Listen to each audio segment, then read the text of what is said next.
حدیث نمبر 6 ہم بیان کر رہے ہیں۔ اس حدیث میں نبی مکرم علیہ السلام کی شان جود و سخا کا ذکر ہے۔ اللہ اکبر کبیرہ، یعنی نبی مکرم علیہ السلام کو اللہ کریم نے شان سخاوت پوری کائنات سے بڑھ کر عطا فرمائی تھی۔ اللہ اکبر کبیرہ۔ اور حدیث کا نمبر 6 ہے، الفاظ ہیں ان ابن عباس رضی اللہ عنہما قال، حضرت ابن عباس فرماتے ہیں کیا، کان رسول اللہ اجود الناس، نبی علیہ السلام پوری انسانیت میں سے اجود ہیں۔ یہ جود کا اس میں تفضیل ہے، یعنی سپرلیٹو ڈگری، اس سے بڑا لفظ عربی میں نہیں ہے سمجھانے کے لیے۔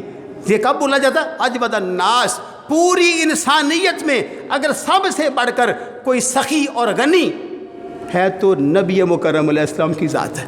اور اس حدیث کے اگلے الفاظ کا مفہوم ہے کہ جب رمضان کا مہینہ آتا، نبی مکرم علیہ السلام جناب جبریل سے ملاقات فرماتے، اور جب ان سے ملاقات فرماتے تو سخاوت کو اور بڑھا دیتے، اور ہر رات جناب جبریل سے قرآن مجید کا دور فرماتے۔ اور ابن عباس کہتے ہیں نبی کریم علیہ السلام کی سخاوت کا انداز کیا تھا؟ فلا رسول اللہ علیہ السلام اجود بالخیر من الریح المرسلہ، فرمایا جیسے کوئی نفع بخش ہوا چلتی ہے، ایسی ہوا جو دوسرے لوگوں کو فائدہ دیتی ہے۔ آپ کی سخاوت کا انداز یہ تھا کہ آپ کی سخاوت بالخیر تھی۔ اور یاد رہے نبی مکرم علیہ السلام کے پاس پہننے کے لیے فقط ایک قمیص مبارک ہے، اور وہ ایک قمیص جو ہے اس کو اپنے زیب تن فرمایا ہوا ہے، اس کو پہنا ہوا ہے۔ کسی خاتون نے سوال کیا کہ مجھے آپ کی قمیص درکار ہے، یہ نہیں فرمایا کہ میرے پاس تو ایک ہے، اس سائلہ کو اپنی قمیص اتار کر عطا فرما دی۔ اور ایک دوسرے مقام پر رئیس المنافقین عبداللہ بن ابی کا بیٹا آ گیا، اللہ کے رسول السلام اپنی قمیص تو عطا کر دو۔ کرنا کیا ہے؟ میں نے اپنے باپ کو کفن دینا ہے، امام الانبیاء تیری عظمت پہ قربان جائیں، تیرے جود و سخا پہ فدا ہو جائیں۔ میرے نبی نے اس کو بھی انکار نہیں کیا، میرے نبی نے قمیض اس کو بھی عطا فرما دی۔ اور یاد رہے یہ باقاعدہ پورا عنوان ہے آقا کی شان جود و سخا، اس پر بھی ہم بات کریں گے انشاءاللہ۔ مجھے اشعار آ رہے ہیں میرے ذہن میں اور سامنے آ رہے ہیں حضرت چراغ گونڈا رحمۃ اللہ علیہ کے، کہ جب انہوں نے آقا علیہ السلام کی سخاوت کو سوچا تو اشعار میں کیا کہا کوئی دنیا عطا میں نہیں ہمتا تیرا۔ اللہ اکبر، ہمتا کا معنی برابر، اے آقا کوئی دنیا عطا میں نہیں ہمتا تیرا، پوری دنیا عطا جو ہے بڑے بڑے سخی بڑے بڑے غنی دیکھے تھے، لیکن تیری برابری کرنے والا کوئی نہیں ہے، کیونکہ جو بھی کسی کو عطا کرتا ہے تیرے عطا کیے ہوئے انعام سے عطا کرتا ہے، کیونکہ تو اللہ کے خزانوں کا مالک ہے، تجھے رب نے پوری کائنات کے خزانوں کی چابیاں عطا فرما کے مالا مال کر دیا ہے۔ تو کیا ہوا؟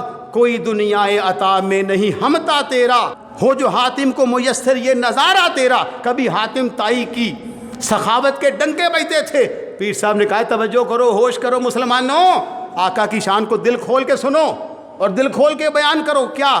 کوئی دنیا عطا میں نہیں ہمتا تیرا، ہو جو حاتم کو میسر یہ نظارہ تیرا۔ تو پھر کیا ہو؟ کہہ اٹھے دیکھ کے بخشش میں یہ رتبہ تیرا۔ جس کی سخاوت پر لوگوں کو ناز ہے، جب وہ آقا تیری سخاوت دیکھے تو وہ کیا کہے؟ کہے اٹھے دیکھ کے بخشش کوئی کا یہ رتبہ تیرا، واہ کیا جود و کرم ہے شہ بتہا تیرا، نہیں سنتا ہی نہیں مانگنے والا تیرا۔ آقا تیری بارگاہ کا عالم یہ ہے کہ جب ہی منگتا سوال کرتا ہے تم اسے عطا فرما کے بھیجتے ہو۔ تو برادران مکرم،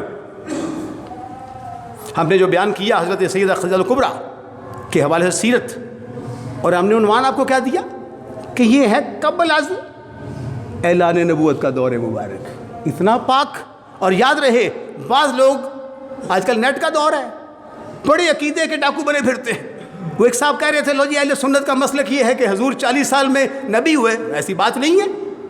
ہمارا تو عقیدہ یہ ہے کہ اللہ قدوس نے سارے انبیاء علیہم السلام کو، یہ نص قرآن میں موجود ہے، جب جلسہ میثاق ہوا تھا تو اللہ نے سارے انبیاء کو جمع نہیں کیا تھا۔ وَإِذْ أَخَذَ اللَّهُ مِيثَاقَ النَّبِيِّينَ، تو قرآن ہے، اللہ کہتا ہے میں نے جمع نبیوں کو کیا ہے۔ تو جب عرش پہ نبی تھے تو یہاں کے نبی کیوں نہیں ہیں؟ یہ باتیں آپ یاد رکھا کریں۔ میں کہتا ہوں جو حضور کی ناموس کا دفاع کرتا ہے اللہ اس کی ناموس کا دفاع کرتا ہے۔ اور کریم آقا علیہ السلام کی شان جو اعلان نبوت سے پہلے ہے وہ مسلم شریف کے اندر حدیث کا نمبر ہے، یعنی 2277 نمبر، یعنی 2277۔ تو کیا ہے؟ اس کے راوی حضرت سمرہ، بڑی توجہ سے ان جابر بن سامورہ قال، جناب حضرت جابر بن سامورہ کہتے ہیں کیا، قال رسول اللہ علیہ الصلوۃ والسلام انی لعارف حجرا بمکہ کان یسلم علی، حضور نے فرمایا کہ میں آج بھی اس پتھر کو پہچانتا ہوں.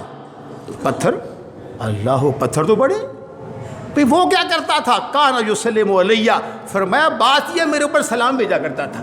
جب بھی میں پاس سے گزرتا تھا کہتا السلام علیکہ یا رسول اللہ، آج بھی اس کو جانتا اور پہچانتا بھی ہوں. اور یہ کب کا دور ہے؟ یہ لکھا ہے مسلم شریف میں، حدیث کا نمبر آپ کو بتا دیا. کیا فرمایا، قبل ان ابعث انی لعارفہ الان، فرمایا یہ بعثت سے پہلے کی بات ہے، ابھی جبریل نہیں آئے تھے، قرآن نہیں اترا تھا، میں نے اعلان نبوت نہیں فرمایا تھا، اس سے پہلے میں نبی بھی تھا، رسول بھی تھا، رب کا محبوب بھی تھا، وجہ تخلیق کائنات بھی تھا، محور کائنات بھی تھا، مرکز کائنات بھی تھا.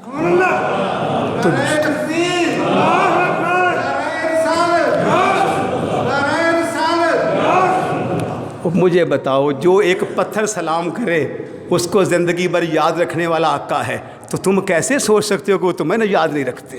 کوئی ان کی بارگاہ میں سلام کر کے تو دیکھے ہیں. قبرستان کے مردوں پر تیرا یقین ہے کہ تو کہے السلام علیکم یا اہل القبور، تو وہ سنتے ہیں. لعنت ایسے گندی سوچ پر جو کہے حضور نہیں سنتے. توبہ کیجئے، ڈریے اللہ سے. قبرستان میں وہاں بدکار پڑے ہیں، شرابی ہیں، کبابی ہیں، عیاش ہیں، سب کو کہا تو نے السلام علیکم یا اہل القبور، وہاں تو نے کہا نہیں نہیں، کب حکم ہے. تو نبی کی بارگاہ میں سلام کرو تو تجھے تکلیف ہوتی ہے. آخر قبر میں تصویر کس کی آئے گی، صورت کس کی آئے گی، جلوہ گری کس کی ہوگی؟ اسی نبی کی ہوگی جس کی بارگاہ میں سلام ہے. اور حضور کی بارگاہ میں سلام نہ کرو تو نماز پوری نہیں ہوتی.